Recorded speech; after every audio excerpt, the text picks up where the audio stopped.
안녕하세요. 저는 김창준입니다. 프로그래밍 어떻게 공부할까? 라는 주제로 앞으로 여러 번에 걸쳐서 여러분들과 이렇게 화면으로 만나게 될 것 같습니다. 우선은 제 소개를 좀 드리도록 하죠. 저는 현재 에자일 컨설팅이라는 회사의 대표고요.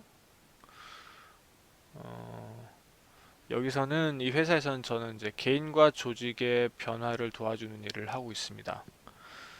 이렇게 보면 좀 막연하긴 한데 조직의 어떤 생산성을 높여주는 일일 수도 있고 또 개인의 경우엔 개인의 어떤 학습 능력을 더 높여주는 일일 수도 있고 주로 대상은 이제 IT 분야에서 일하시는 분들하고 많이 일을 했어요. 예. 물론 다른 분야에 있는 분들도 많이 일을 해봤었고요, 같이. 이 일을 하면서 제가 전문성이라는 거에 대해서 고민을 많이 했습니다. 어떻게 하면은 이분들의 전문성을 높여줄 것인가? 혹은 어떻게 하면은 저 사람의 전문성을 정확하게 측정할 수 있을까? 뭐 이런 거에 대해서 고민을 많이 했고 관련해서 연구도 진행했었고 컨설팅도 한 적이 있고요. 많이 했었고요. 네. 여기에 관련해서는 제가 블로그를 쓰고 있는데 에잘 이야기라는 블로그가 있어요. 여기 주소가 있는데요. 네. 제가 거의 뭐 10년 가까이 여기에 이제 글을 써온 것들이 있어요. 그래서 관심 있는 분들은 이 블로그에 가서 보시는 것도 도움이 될 것 같습니다. 이 교육의 대상을 좀 말씀드려 볼게요. 이 교육의 대상 크게 보면은 쉽게 말해서 프로그램을 잘하고 싶은 사람들이 되겠죠. 네. 근데 그 안에서도 좀 나눠봤습니다. 네. 음, 우선 첫 번째는 주 업무로 프로그래밍 하는 건 아니에요. 아니지만은 프로그래밍 능력이 있다면 또 도움되는 일들이 있을 수 있죠. 과학 연구를 할 때 뭐 데이터를 분석하거나 아니면 그냥 데이터 분석가 예, 이런 분들 중에서도 프로그래밍의 배경이 없는 분들이 있잖아요. 예, 그러니까 통계학을 전공하셨다거나 뭐 아니면은 떤 통계 분석 소프트웨어를 다룰 수는 있지만 프로그램 못하는 분들도 있을 수 있고요. 예. 또 디자이너나 기획자 같은 분들 중에서도 좀 프로그래밍 능력을 좀 갖췄으면은 내가 훨씬 더 할 수 있는 게 많을 텐데라고 생각하는 분들도 있고 그런 분들 중에 이제 프로그램 공부에 나가신 분들도 있거든요. 예.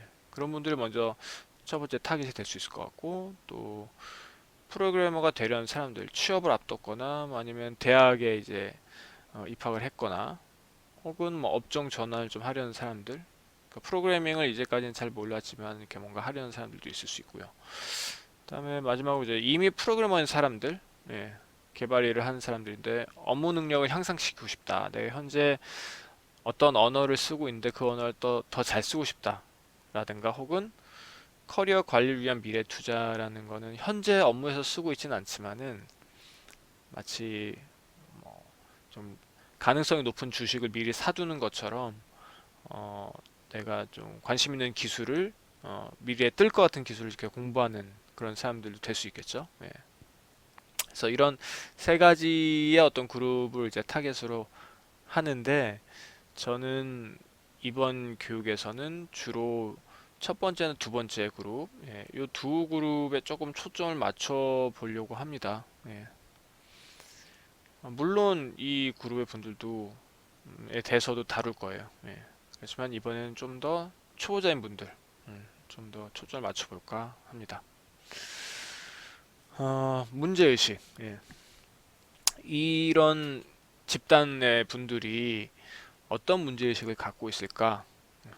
제가 많은 분들을 코칭을 하면서 계속 접하는 것들이 이런 것들인데요. 고민들을 갖고 계시는 게, 일단 고민이 참 많으세요. 다양하시기도 하고. 우선은 이런 고민을 갖고 있어요. 왜 나는 프로그램 실력이 잘 안 늘까? 어, 비슷한 얘기로 왜 공부해도 안 되지?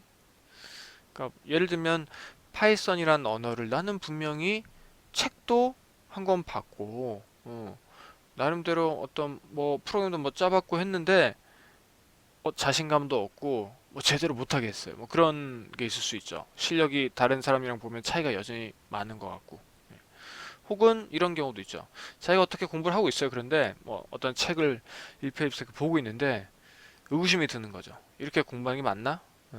이 책을 보는 게 맞나? 뭐 이런 생각부터 해서 불안감이 있죠. 막 책을 붙잡고 이렇게 공부는 하고는 있지만은 걱정이 드는 경우, 예, 그런 경우 많이 본 것 같고요. 또 이런 것도 있는 것 같아요. 막막한데 도대체 뭐부터 시작해야 되는가? 뭐 내가 기획자인데 자바스크립트를 좀 공부하고 싶어요. 근데 뭐부터 시작해야 될지 서점에 가면 책도 되게 많고 뭐 어떤 프레임워크나 라이브러리 같은 것도 되게 다양한데 뭐부터 공부해야 될지 감이 안 오는 경우들도 있죠. 예. 이런 문제의식들이 있을 때 제가 이번 교육을 통해서 조금 해소를 해드리려고 하는 게 이번 교육의 목표가 될 것 같아요. 그럼 이 강의는 뭐가 특별한가를 좀 말씀드려 보려고 합니다. 앞서서 우리가 언급했던 이런 문제의식들을 해소하는 과정에서 이 강의에 좀 특별한 점들이 있어요. 예. 가장 중요한 거는 제가 봤을 땐 이 근거 기반이라는 거라고 생각해요. 근거 기반이라는 거는 영어로는 evidence based라고 하거든요. 예. 이게 어디서 왔냐면은 evidence based medicine이라고 해서 근거 기반 의학, 근거 기반 의료에서 왔어요. 무슨 얘기냐면은 이 EBM이라고 줄여서 말하는데 EBM 이전에는 좀 근거를 갖고 의학을 하고 의료를 하고 하는 것들이 부실했다는 얘기죠. 어떻게 보면은 EBM이 이게 뜨게 된 게 의료에서도 비교적 최근의 일이거든요. 그러니까 그 전에는 그렇게 근거 기반해서 의료 행위를 하거나 뭐 그런 것들이 아니었다는 거죠. 그런데 의료 쪽에서 이게 굉장히 중요해지게 됐어요. 그리고 히트를 쳤죠. 인기를 끌고 유명해졌어요. 그렇게 되니까 다른 분야에서도 뭐 에비던스 베이스드 뭐 막 생기게 된 거죠. 에비던스 베이스드 매니지먼트에서 근거 기반 관리라든가 뭐 이런 것들이 막 생기게 됐어요. 근거 기반 교육도 그렇고요. 예. 그래서 이 근거 기반이 게 되게 중요한데 저는 이 강의를 근거 기반으로 진행을 하려고 해요. 그 얘기는 뭐냐면은 여기 나와 있는 이런 것들이 다 어떻게 보면은 연구 분야거든요. 예. 그런 연구 분야의 실험 결과들을 갖고 얘기를 하려고 합니다. 이게 왜 중요하냐면 한 가지 이제 재미있는 예를 하나 들어보려고 해요. 사례를. 가트만이라고 하는 분이 있어요. 가트만이라고 하는 분이 있는데 이분은 원래 출발은 어, 응용통계학자, 물리학자였어요. 자연과학도 공부하시고 그런 분이셨는데 나중에는 부부 상담 쪽에 엄청난 혁신을 이루게 되었죠. 예. 이분이 냈던 책 중에 굉장히 책 이름도 재밌는데 그 결혼의 수학이라는 책이 있어요. 예. 그러니까 결혼 관계에서 수학적인 이분이 수학을 잘하세요. 수학적인 분석 같은 걸 막 하시고 하시는 분인데 이분이 처음부터 그런 뭐 상담이라든가 이런 분야에 관심이 있었던 건 아닌데 처음 시초가 됐던 사건이 있어요. 그러니까 어린 아이들이 서로 친구를 사귀는 과정에 관심이 생기게 됐어요, 이분이. 예. 뭐 자기 아이 때문일 수도 있고요. 예. 그래서 처음에 했던 거는 어, 미국 지역에 있는 전문가를 찾아갔대요. 예. 그래서 인터뷰를 한 거죠. 예. 어떻게 가르치냐 물어봤더니 봤더니 전문가 가르치는 게 뭔가 있어요. 예를 들면 이렇게 한 거죠. 안녕, 내 이름은 데이비드야. 나는 네 친구가 되고 싶어. 네 이름은 뭐니? 뭐 이런 식으로 말하는 걸 가르쳐 주고 있었어요. 그런 거 이제 프로토콜을 가르쳐 준다고 하거든요. 말하는 절차라든가 방식을 가르쳐 주는 거죠. 가트만은 그때는 그런갑다라고 생각을 했어요. 그리고 물어봤어요. 어떻게 그런 거를 알게 됐습니까? 했더니 전문가가 하는 말이 제가 어렸을 때 그 방법으로 친구들 정말 많이 사귀었습니다. 이렇게 얘기를 해주는 거예요. 그래서 뭐 그러려니 했어요. 근데 가트만은 기본적으로 자연과학을 했던 사람이라서 자연과학은 뭐냐면은 기본적으로 모든 연구가 관찰이라든가 측정 이런 거에서 출발하거든요. 현상을 관찰하는 거예요. 그래서 가트만이 그 이후에 몇 년에 걸쳐서 뭐 어린아이들을 실제로 관찰한 거예요. 놀이터 같은 데에서 어떻게 서로 친해지는가 친구가 되는가를 관찰한 거예요. 그래서 몇 년 동안 연구를 했어요. 근데 그 결과로 알게 된 게 뭐냐면 안녕, 난 데이빗이야. 난 너희 친구가 되고 싶어. 네 이름 뭐니라고 물어본 애들이 친구를 제일 못 사귀더라 하는 거를 반어적으로 알게 된 거죠. 네. 굉장히 쇼킹한 거죠. 어, 애들이 친구를 사귀는 과정이 그렇게 막 형식적으로 이렇게 자기 이름 소개하고 이렇게 이루어지질 않아요. 먼저 좀 친해진 다음에 야, 근데 너 이름 뭐냐? 하면서 이렇게 물어보는 경우가 더 흔하거든요. 오히려 처음부터 막 안녕, 난 데이빗이야, 난 너희 이렇게 하고서 막 도망갈 거예요, 아마. 예. 그래서 그렇다면은 그 앞서서 전문가가 가르쳤던 방식은 마이너스 효과를 내는 걸 수가 있는 거예요. 다른 아이들 도망가게 만드는 방법일 수 있다는 거죠. 예. 그러면은 우리가 전문가들이 뭐 이렇게 한다, 이렇게 해라, 이렇게 하는 게 좋다 이런 조언들이 있는데 그 조언이 자칫하면 뭐 최선책이 아니고 차선책일 확률이 있는 거를 넘어서서 아예 그걸 하지 않는 것보다 더 못한 결과가 날 수 있는 거예요. 공부도 그래요. 그렇게 공부를 아예 공부를 안 하는 것보다 더 못한 게 있을 수도 있는 거죠. 예.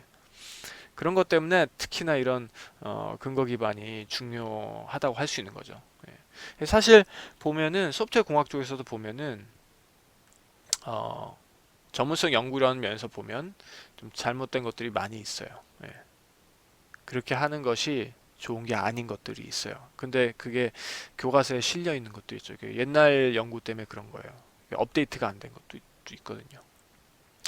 첫 번째 이제 근거 기반, 두 번째는 수강생들과의 상호작용인데 이거 린 퍼블리싱이라고 하는 게 있어요. 이거는 뭐냐면 책을 쓸 때 한 번에 다 쓰는 게 아니고 한 챕터를 쓰고 독자들의 반응을 보고 또 두 번째 챕터 쓰고 이렇게 해나가는 방식이거든요. 린 스타트업 같은 거랑 이제 결합이 된 건데 이 교육 과정도 이 강의도 제가 첫 번째 레코딩을 지금 하고 있는데 요거를 하고 여러분들의 또 질문 답변이라든가 의견 같은 걸 들어서 또 두 번째 이런 식으로 진행을 하면서 여러분들과 상호작용 속에서 만들어 가려고 생각하고 있습니다. 그래서 여러분들 좀 적극적으로 의견 주시고 또 물어보시고 하면은 좋을 것 같아요. 그걸 제가 바라고 있습니다. 자, 그럼 이번 교육을 통해서 무엇을 배울 수 있는가? 그걸 좀 정리를 해보죠. 예. 우선은 전문성 연구, 아까 얘기했던 근거 기반에서 전문성 연구라는 게 첫 번째로 나왔죠. 이게 expertise research라고 해서 전문가의 특징이 무엇인가, 그다음에 전문가는 어떻게 되는가 이런 것들을 연구하거든요. 실제 실험 연구도 많이 하고요. 예. 그거의 최근 연구 결과들을 제가 소개를 해드릴 수 있겠죠. 그러니까 어떻게 하면 전문가가 더 효과적으로 되는가에 대한 내용들이겠죠. 그게 바로 어떻게 보면 또 효과적 학습 방법이기도 해요. 이거는 앞에서 봤던 교육 심리학 같은 데에서 많이 있어요. 예, 연구 결과도 많이 있어요. 어떤 학습 방법이 효과적인가? 예. 그러면은 이 두 가지를 토대로 해서 프로그램 전문성을 높이는데 효과적인 방법들, 구체적인 방법들, 프로그래밍이라는 영역 안에서 그것들 좀 더 얘기할 수 있겠죠. 그래서 아마 여러분들 기대하시는 게 이제 세 번째 이게 되겠죠. 요거 관련된 정보들 제가 많이 드릴 수 있을 것 같아요. 그러면은 여러분들이 이 강의를 듣고 직접 좀 해보시는 걸 좀 제가 소개해 드리면 좋겠어요. 이 그냥 설명을 듣는 것 자체만으로는 사실 학습 효과가 그렇게 크지를 않거든요. 그래서 여러분들 이걸 들으시고 좀 시도를 한번 해보시면은 훨씬 더 학습 효과가 커질 거라고 생각을 해요. 그래서 한번 해볼 수 있는 건 간단합니다. 뭐냐면 비교 연구를 한번 스스로 해보는 건데 내가 남이 뭐냐면은 내가 뭔가 빨리 전문가된 영역들이 있겠죠. 뭐 예를 들자면은 뭐 음, 내가 자전거를 굉장히 빨리 잘 타게 됐다 남들보다 뭐 라든가 아니면은 뭐 할까요? 내가 뭐 살사 댄스를 굉장히 빨리 잘 추게 됐다라든가 그런 게 있을 수 있죠. 또 내가 빨리 전문가 되지 못한 영역들이 있죠. 예.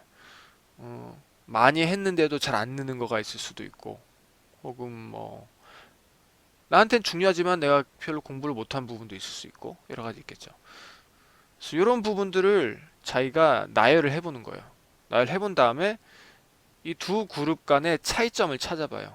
내가 두 그룹을 어떤 식으로 다르게 공부했는가, 어떤 식으로 다르게 수련했는가를 비교를 해보시는 거예요.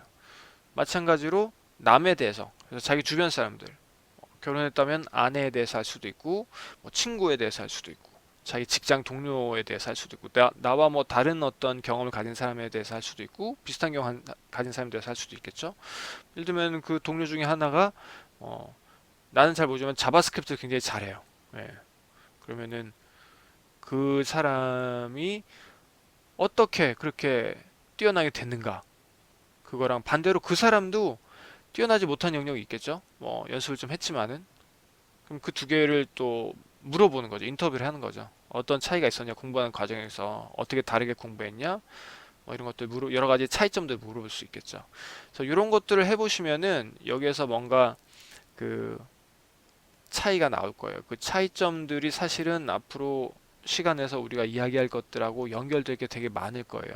그래서 이 시도해보기를 한번 실험을 한번 해보시면은 여러분들이 앞으로 강의를 들으실 때 훨씬 더 뭐랄까 몸에 와닿는다고 할까? 예, 더 이해가 빠를 거라고 생각이 듭니다. 그래서 한번 시도를 해보시면 좋을 거고 또 재미있을 거라고 생각이 듭니다.